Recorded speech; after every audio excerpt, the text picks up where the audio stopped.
हमारे YouTube channel learn rich lab में स्वागत है। यहाँ एजुकेशन से रिलेटेड वीडियो अपलोड किया जाता है, अतः इसे जरूर सब्सक्राइब कर लीजिए। स्तर पर खतरनाक युद्ध हुआ है जिसमें न सिर्फ करोड़ों लोगों की जान चली गई बल्कि कई देशों को भारी नुकसान भी उठाना पड़ा था। लेकिन क्या आपने कभी सोचा है कि आखिर पहले विश्व युद्ध की शुरुआत क्यों और कैसे हुई थी, जिसने देखते ही देखते इतना बड़ा रूप ले लिया कि विश्व का नक्शा पूरी तरह से बदल गया। आज के इस वीडियो में हम इन्हीं सवालों का जवाब तलाश करने की कोशिश करेंगे। क्यों हुआ था प्रथम विश्व युद्ध? प्रथम विश्व युद्ध से पहले यानी 1900 की शुरुआत में सब कुछ बिल्कुल सामान्य था। पश्चिमी और यूरोपीय देश काफी तेजी के साथ प्रगति कर रहे थे। इस दौरान इन देशों में सेना और विज्ञान का विस्तार हो रहा था, जिसकी वजह से नई और आधुनिक मशीनें अस्तित्व में आई थीं।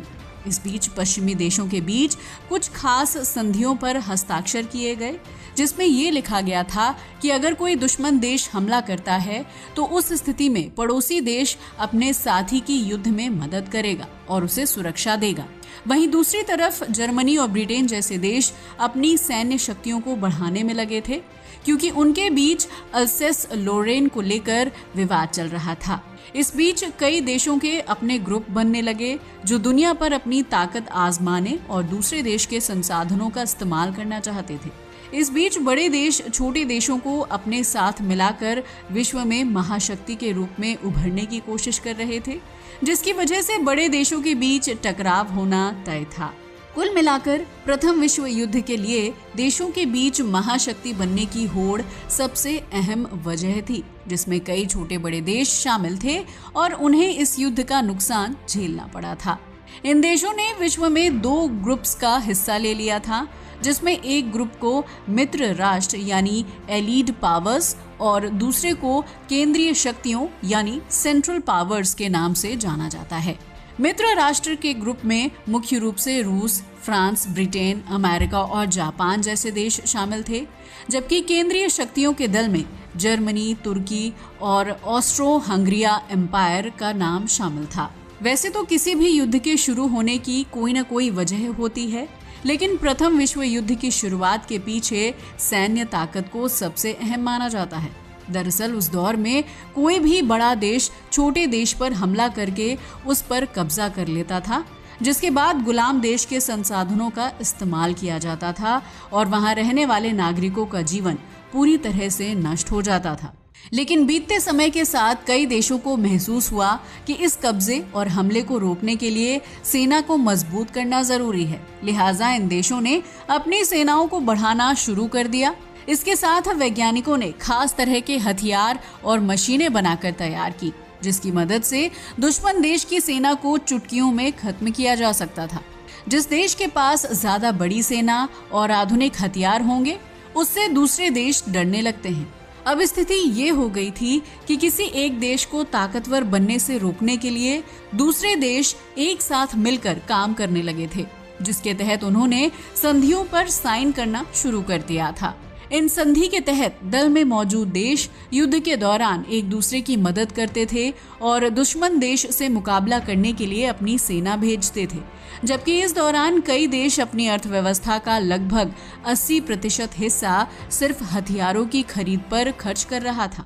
देश में गरीबी और महंगाई का बढ़ना तय था, जिसकी वजह से आम लोगों के बीच आक्रोश पैदा हो रहा था और अंतर्राष्ट्रीय स्तर पर खाद्य पदार्थों समेत दूसरी चीजों की कीमत में इजाफा हो रहा था।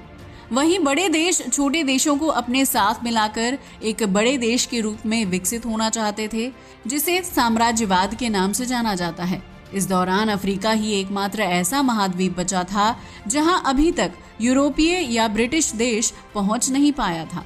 इन देशों के बीच अफ्रीका महाद्वीप को हथियाने की होड़ मचने लगी थी, जिसकी वजह से ब्रिटेन को अफ्रीका में पकड़ हासिल करने में कामयाबी मिल गई और उसने वहां अपनी कॉलोनी बना ली थी। इस दौरान अफ्रीका में हीरे की खदानों की खोज की गई, जिसके बाद वे विश्व के दूसरे देशों का ध्यान भी अफ्रीका की तरफ चला गया और अब ये देश अफ्रीका पर अपना कब्जा करके या फिर उसे अपने साथ मिलाकर हीरे की खदानों का लाभ उठाना चाहते थे। प्रथम विश्व युद्ध की शुरुआत से पहले तक ब्रिटेन का दुनिया के ज्यादातर हिस्सों पर कब्जा था, जबकि भारत भी उस वक्त अंग्रेजों का गुलाम हुआ करता था। ब्रिटेन को न सिर्फ व्यापारिक रूप से लाभ मिल रहा था, बल्कि उसकी संसाधनों और सैन्य क्षमता पर भी काफी अच्छी पकड़ हो गई थी। इस बीच ऑस्ट्रिया और साइबेरिया के बीच रिश्ते खराब हो रहे थे, क्योंकि ये दोनों देश एक दूसरे पर कब्जा करना चाहते थे। वहीं 28 जून 1914 को ऑस्ट्रिया के राजकुमार आर्कड्यूक फ्रांस फर्नांडिस को गर्विलो प्रिंसेस नाम के एक आदमी ने गोली मार दी थी, जिससे राजकुमार की मौके पर ही मौत हो गई। इस घटना से ऑस्ट्रिया काफी ज्यादा गुस्सा हो गया, क्योंकि उसे लगा था कि इस हत्या के पीछे साइबेरिया का हाथ है। ऑस्ट्रिया ने साइबेरिया को आत्मसमर्पण करने की धमकी दी थी, वरना वो उसके ऊपर हमला करने के लिए तैयार था।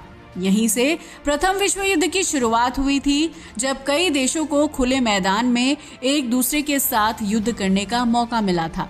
इस मामले से बाहर निकलने के लिए साइबेरिया ने रूस से मदद मांगी थी, जिसके बाद रूसी सेना ने ऑस्ट्रिया समेत जर्मनी और ऑस्ट्रो हंगेरियन की सेना के साथ युद्ध छेड़ दिया था। इस युद्ध की शुरुआत के साथ ही आपस में संधि करने वाले सभी देश मैदान में कूद पड़े थे, क्योंकि संधि के हिसाब से उन्हें अपने साथी देशों के युद्ध में मदद करनी थी।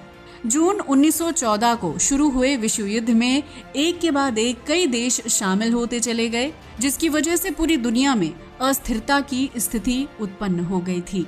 इस दौरान सिर्फ जमीन पर ही नहीं, बल्कि आसमान और पानी में भी बमबारी की थी, जिसकी वजह से सैकड़ों टन बारूद को जलाया गया। हर देश युद्ध में जीत हासिल करना चाहता था, क्योंकि जीत का मतलब दुश्मन देश की जमीन और संसाधनों पर अपना कब्जा करना था। वहीं साल 1917 में अमेरिका भी मित्र राष्ट्रों की तरफ से युद्ध लड़ने लगा था, लेकिन रूसी क्रांति की वजह से रूस युद्ध से बाहर हो गया था और उसने शांति समझौते पर साइन कर दिए थे। 7 मार्च থেকে মিশো डाउनलोड नाउ साइन कर दिए थे।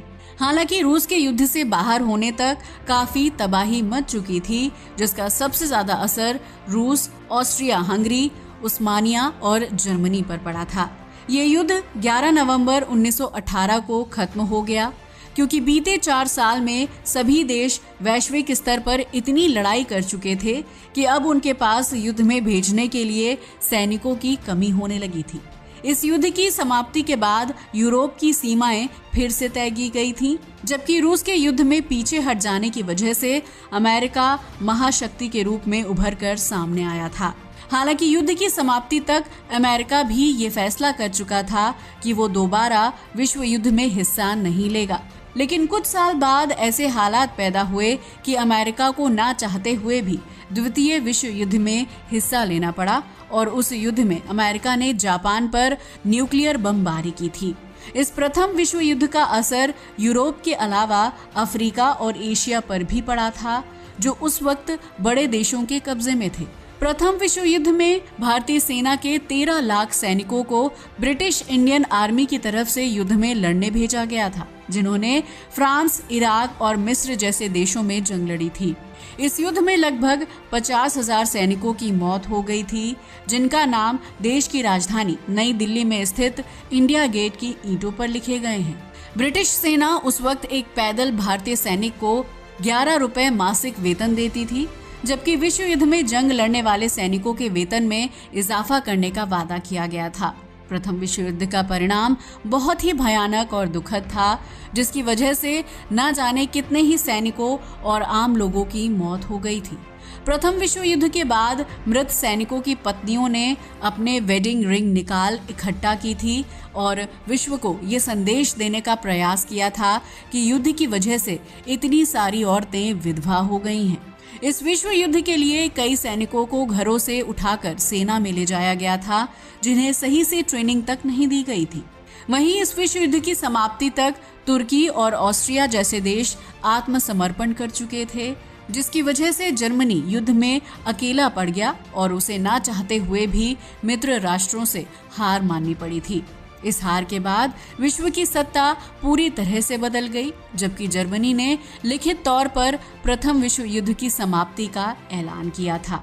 इस युद्ध में 1 करोड़ 10 लाख से ज्यादा सैनिकों की मौत हो गई थी, जबकि 60 लाख से ज्यादा नागरिक मारे गए थे और 2 करोड़ से ज्यादा लोग बुरी तरह से घायल हो गए थे। प्रथम विश्व युद्ध के दौरान आम लोगों की संपत्ति को भी नुकसान पहुंचा था, जबकि कई देशों की अर्थव्यवस्था घुटनों पर आ गई थी। युद्ध जीतने की चाह में देशों ने खाद्य और दूसरी जरूरतों को नजरअंदाज कर दिया था, लिहाजा वैश्विक स्तर पर आर्थिक मंदी आ गई थी। इसके साथ ही कई देशों की जमीन पूरी तरह से बर्बाद हो गई थी, क्योंकि बमबारी और विस्फोटक पदार्थों की वजह से मिट्टी ने अपना उपजाऊपन खो दिया था। वहीं कई नदियां और तालाब न्यूक्लियर टेस्टिंग और विस्फोट मटेरियल की वजह से जहरीले हो चुके थे, जिसके पानी को पीने से सैकड़ों लोगों की तबीयत खराब हो गई थी।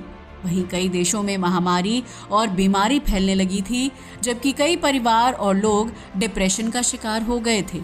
वहीं इस आर्थिक मंदी का असर भारत पर भी पड़ा था, क्योंकि ब्रिटेन में खाद्य पदार्थों समेत विभिन्न चीजों की मांग बढ़ गई थी और उस मांग को भारत समेत दूसरे गुलाम देशों के जरिए पूरा किया जा सकता था। भारत के नागरिकों पर अतिरिक्त उत्पादन करने के लिए जोर डाला जाता था, जबकि उनकी भोजन और स्वास्थ्य जरूरतों को नजरअंदाज करके ब्रिटेन की जरूरतों को पूरा किया जाता था, जिसकी वजह से प्रथम विश्व युद्ध का हिस्सा ना होने के बावजूद भी भारत को इसके प्रभावों से गुजरना पड़ा था। इस युद्ध की समाप्ति के बाद विभिन्न देशों के बीच दोबारा से शांति संधियां हुई थी, जबकि अमेरिका के महाशक्ति बनकर उभरने से रूस यानी उस वक्त सोवियत संघ और अमेरिका के बीच एक अलग खींचातान शुरू हो गई थी, जो आगे चलकर कोल्ड वॉर में तब्दील हो गई। तो दोस्तों, अब तो आप समझ ही गए होंगे कि प्रथम विश्व युद्ध की शुरुआत क्यों और कैसे हुई थी और इसकी वजह से वैश्विक स्तर पर कितनी तबाही फैली थी। युद्ध चाहे किसी भी वजह से क्यों ना हुआ हो, लेकिन इसका परिणाम बहुत ही बुरा था। आज के लिए बस इतना ही। वीडियो अच्छा लगा हो तो इसे लाइक और शेयर करें, साथ ही हमारे चैनल को भी सब्सक्राइब करें।